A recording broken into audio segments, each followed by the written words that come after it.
from 8 o'clock. It's the voice of Indiana County, WCCS, 101.1 FM, AM 1160, and WCCSradio.com. It's a snowy Friday morning, a snowy Friday in April.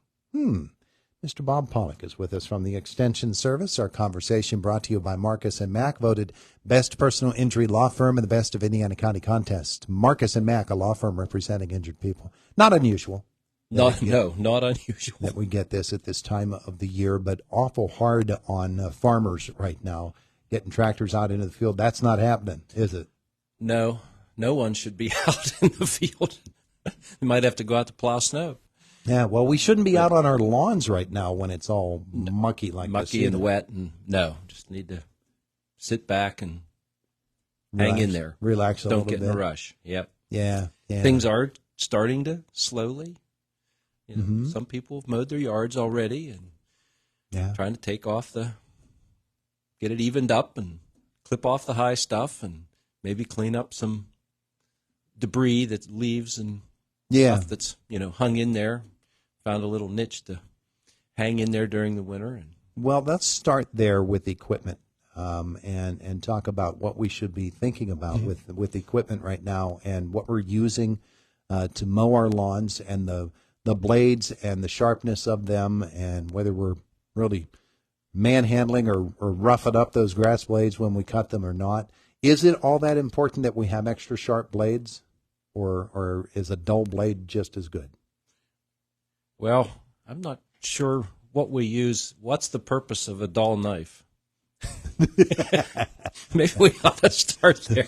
To make it feel bad. If we have dull scissors and dull knives, well, we can't cut things very well. So the same thing holds true with mowers and the blades on mowers. They need to be sharp. And so we periodically need to address that, remove them, sharpen them, put them back on. What happens with a dull blade is that it tears. So when it's still going to cut it.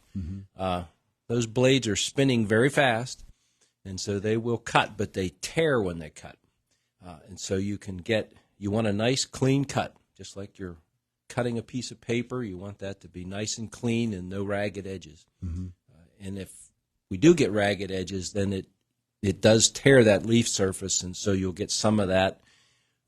You could end up with a little bit of a brown cast. You'll get the tips of those blades will turn brown, and so it won't, from a look, appearance-wise, it just won't quite look right. It won't be that nice deep green, but then it also damages that plant surface. So the plant, it's a wound, and so the plant has to, even when we cut it off, it's still a wound. Yeah. But it will, dry off, heal easily, and we keep going. But on torn surfaces, then that can provide a place for it. Takes longer for that to heal and wall that off, and then it also potentially could invite a place for diseases to enter the end of the leaf. One of the prettier trees is the red maple tree, and a lot of folks have them. They grow such pretty leaves on them. But in some cases, the leaves actually weigh the branch down, and the branch that you can walk under in the wintertime, you can't mow under in the summertime because it gets weighed down with the weight of the leaves.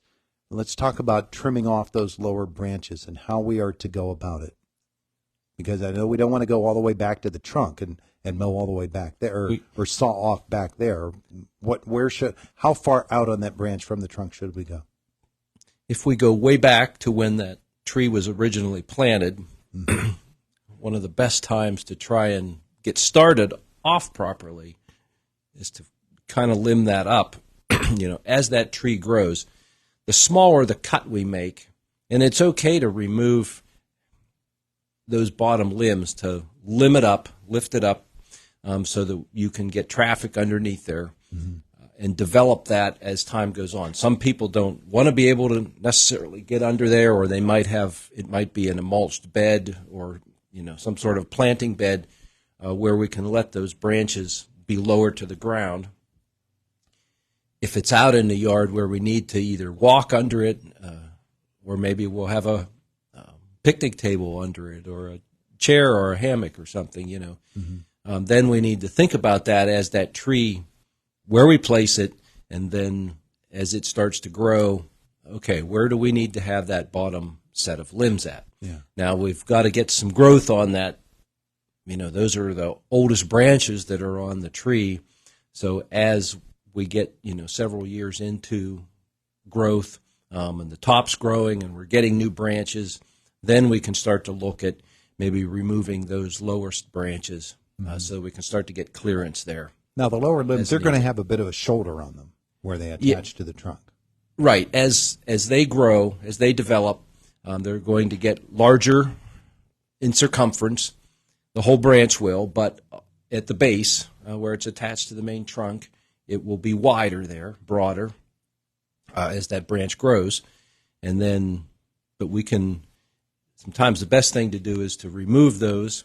And again, those cuts, wherever we're making pruning cuts, we want to allow time for that the tree will wall that off, as we say, or grow new cells over top of that cut surface and seal that off eventually. But that only happens about a 1/16 to an 1/8 of an inch a year is what the tree will usually be able to do to grow new cells over that and wall it off or close it off.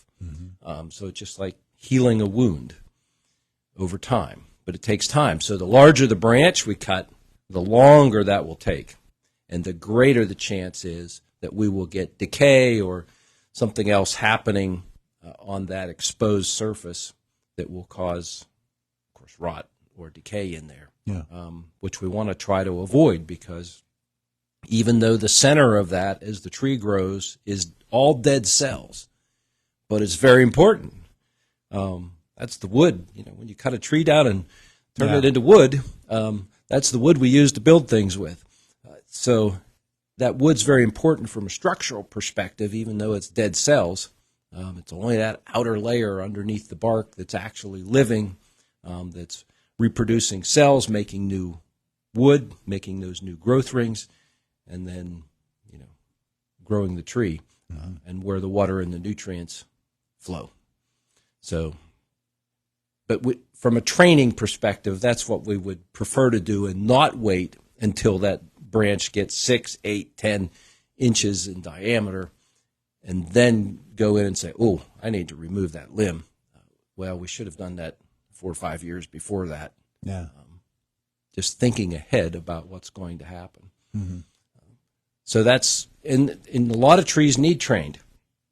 We need to go in and do pruning. We need to thin out some branches as those trees become established, and select those best limbs, the structural limbs that we're going to keep, and thin out some of the other branches. A lot of trees will grow too many branches, and now they will eventually thin those out on their own, because branches will, as that becomes more dense, branches will shade each other, and then some will survive and some won't.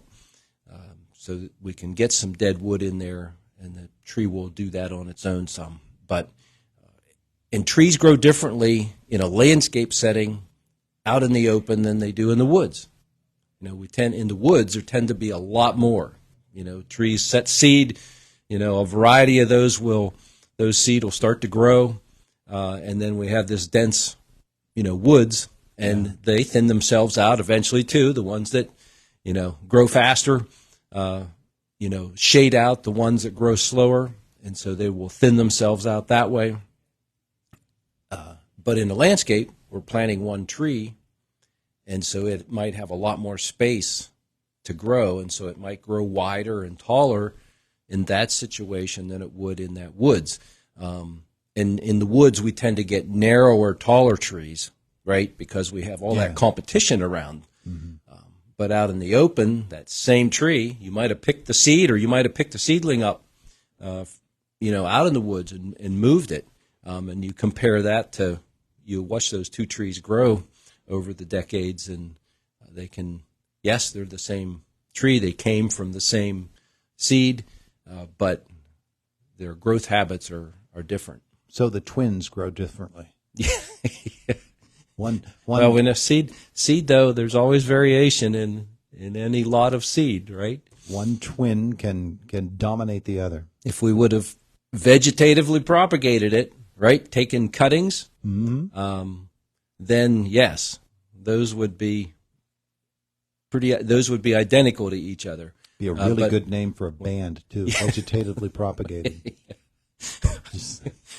Maybe somebody's thought of that. Have to do a search on that, right? Yeah. Ladies and gentlemen, would you please welcome the vegetatively propagated band? Okay, we're talking with Bob Pollock here this morning on Indiana in the Morning. All this rain is of course, something that is kind of stressful for folks. So they want to get out into it, into the outdoors, and finally enjoy some warm weather. But patience is still called for. Yep.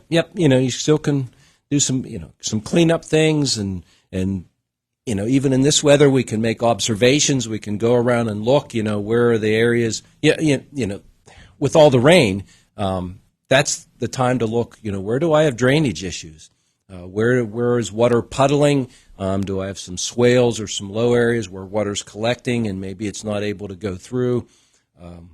Or maybe there's you now have some streams where you didn't have any before. Yeah. So you can go through and kind of make an assessment of where you are. Are there some things I need to change? Maybe there's some downspouts that might be a problem, that we need to divert some water or collect some water. And look at that and sharpen your mower blades. Sharpen your mower blades. Hopefully, maintenance wise, I'm sure the repair folks. This is their time. Yeah, would like to spread that out, so they can do some of that work in the dead of winter and not everybody coming in at one time. This is their time. If you had been smart, you would have done that. You'd have gotten it there to them in the winter. But sometimes we put them away in the fall and we don't look at them again. And you think, it's going to start fine in the spring, no problem. And then when the day you need to mow, it doesn't start. Yeah, that's when you find out. That's when you find out. All right, Mr. Sir, we thank you so much. You're welcome. Bob Pollock from the Extension Service joining us each Friday morning. We appreciate that. It is the voice of Indiana County.